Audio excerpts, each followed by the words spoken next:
300 करोड़ की वैल्यूएशन के बारे में पूछा कि भाई ये नंबर कहाँ से आया है। तो मुझे तो ऐसा लगता है कि ये आपकी कोई नई डिस्ट्रीब्यूशन स्ट्रैटेजी है कि चलो शार्क टैंक पे चलते हैं, हमारी अच्छी खासी मार्केटिंग हो जाएगी। कि भाई झूठ मत बोलो, ऐसी बात नहीं है। दोस्तों, शार्क टैंक में आए प्रवीण सिंघल, विनय सिंघल और शशांक वैष्णव अपने स्टार्टअप स्टेज के साथ। इनका स्टार्टअप अलग अलग भारतीय भाषाओं में फिल्में और वेब सीरीज बनाता है, या आसान भाषा में कहें तो ये बोलियों के नेटफ्लिक्स हैं। और मैं आपके भाई जैसा हूं, तो भाई का चैनल सब्सक्राइब करो यार। इनकी मेन यूएसपी है कि ये लोग डब्ड कंटेंट नहीं बनाते बल्कि ओरिजिनल कंटेंट बनाते हैं, यानी जहां की कहानी वहीं की भाषा। अब शार्क टैंक पे इनकी आस थी 3 करोड़ रुपयों की अपनी कंपनी की 1% इक्विटी के लिए। सबसे पहले इन्होंने शार्क्स को अपने बारे में बताया कि ये लोग भिवानी से हैं और ये इनका दूसरा स्टार्टअप है। इससे पहले इन्होंने विटी फीड नाम की कंपनी बनाई थी जो प्रॉफिटेबल थी, साल का 40 करोड़ का रेवेन्यू करती थी और दुनिया की दूसरी सबसे बड़ी वायरल कंटेंट बनाने वाली कंपनी थी। लेकिन 2018 में जब कैम्ब्रिज एनालिटिका वाला स्कैम हुआ तो फेसबुक ने इनका एक दिन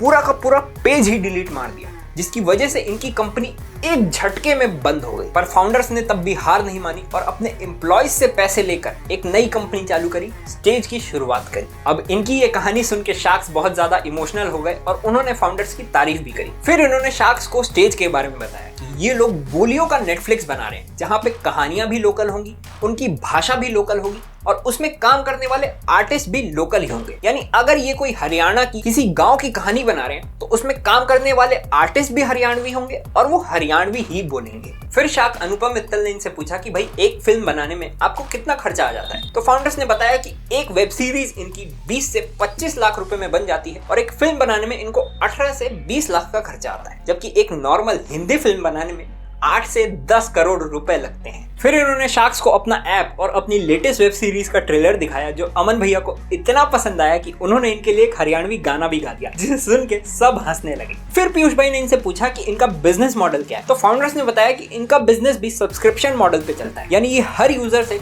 400 रुपए लेते हैं, जिसके बाद वो यूजर साल भर इनकी फिल्में और वेब सीरीज देख सकता है। इसके अलावा इनका कन्वर्जन रेट 10% का है, यानी 100 में से 10 लोग इनका ये सब्सक्रिप्शन खरीदते ही खरीदते। अब अभी के वक्त में इनके पास 1,30,000 पेड सब्सक्राइबर हैं, 94% का रिटेंशन है और महीने में 4.5 घंटे का एवरेज वॉच टाइम है। 1,30,000 सब्सक्राइबर हैं जो इन्हें 400 रुपए दे रहे हैं, तो ये साल का लगभग 5 करोड़ 20 लाख रुपए कमा रहे हैं।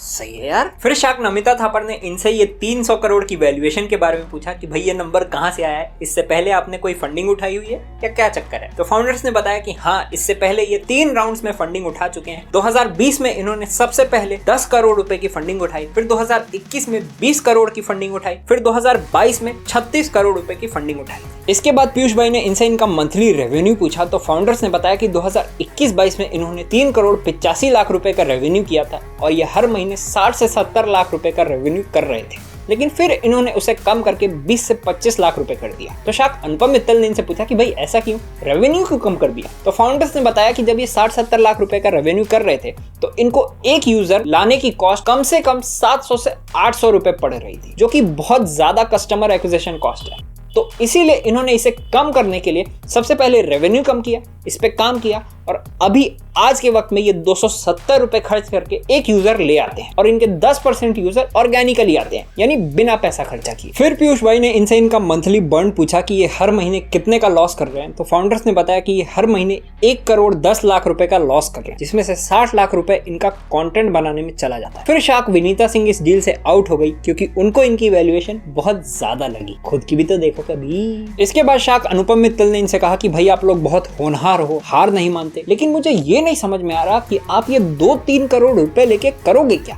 आपको पहले ही 36 करोड़ रुपए की फंडिंग मिली हुई है, ये 2-3 करोड़ रुपए से क्या फर्क पड़ जाएगा। तो फाउंडर्स ने कहा कि हमें पैसे से ज्यादा शार्क्स चाहिए, पर अमन भैया ने कहा कि भाई झूठ मत बोलो, ऐसी बात नहीं है। आपके पास पहले से इतने सारे इन्वेस्टर्स, वीसी हैं, बेस्ट ऑफ द बेस्ट आपके पास है, तो फिर हमारी क्या जरूरत है। फिर शार्क अनुपम मित्तल ने कहा कि भाई देखो, मुझे तो ऐसा लगता है कि ये आपकी कोई नई डिस्ट्रीब्यूशन स्ट्रैटेजी है कि चलो शार्क टैंक पे चलते हैं, हमारी अच्छी खासी मार्केटिंग हो जाएगी, पूरा देश हमें देख लेगा, जिसमें कोई गलत बात नहीं है। लेकिन मैं अपने 3 करोड़ रुपए ऐसी जगह लगाना चाहता हूँ जहाँ पे सही में उसकी जरूरत हो, और इसीलिए आज मैं इस डील से आउट हूँ। फिर पीयूष भाई, अमन भाई और शार्क नमिता थापर ने इन्हें एक कंबाइंड ऑफर दिया। इनका ऑफर था 1.5 करोड़ रुपए इनकी कंपनी की 0.6% इक्विटी के लिए प्लस 1.5 करोड़ रुपए का लोन 18% के इंटरेस्ट पे। पीयूष भाई का कहना था कि भाई देख लो, फैसला आप ही का है, क्योंकि ये बिजनेस मॉडल लॉस मेकिंग है, कंपटीशन बहुत ज्यादा है और आप ये जो 10% ऑर्गेनिक व्यूअर्स ला रहे हो ये भी बहुत कम है। लेकिन हम लोग इसमें पैसे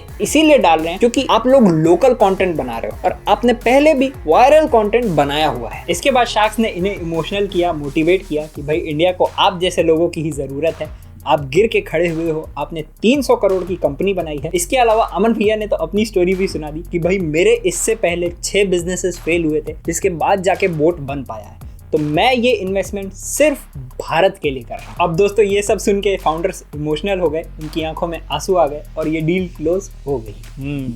टैक्टिक्स।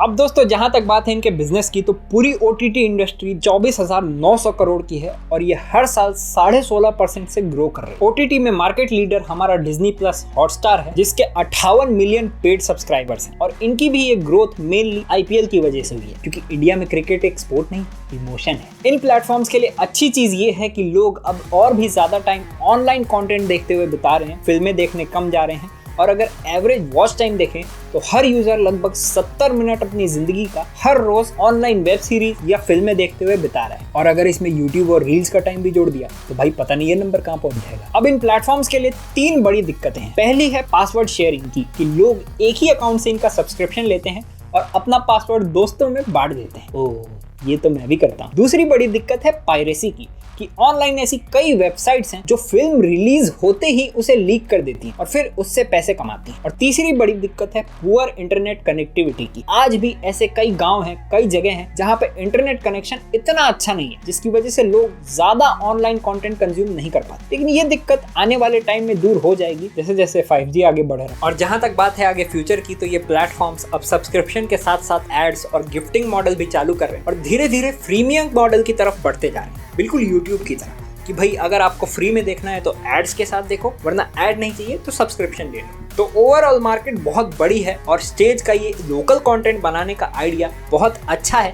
क्योंकि इस कंटेंट की कॉस्ट कम पड़ती है, सस्ते में बन जाता है, इसकी डिमांड ज़्यादा होती है टियर 2 टियर 3 सिटीज़ में, और ये लोग एड्स चला के गिफ्टिंग मॉडल चालू करके आराम से प्रॉफिटेबल हो सकते हैं। अब दोस्तों इस सारी इन्फॉर्मेशन का सोर्स आपको डिस्क्रिप्शन में मिल जाएगा, तो आप उसे पढ़ सकते हैं। लेकिन क्या आप जानते हैं, शार्क टैंक में स्निच नाम का एक क्लोथिंग ब्रांड है जिसके फाउंडर को शार्क अमन गुप्ता ने ये कह दिया कि भाई तू फैशन इंडस्ट्री का बोट है, और सभी शार्क्स ने उस डील में पैसे डाले थे। तो ऐसा क्या स्पेशल था उनके धंधे में, जानने के लिए कमेंट्स में वीडियो का लिंक है, उसे जरूर देखिएगा और इस वीडियो को लाइक करके चैनल को सब्सक्राइब करना मत भूलिएगा।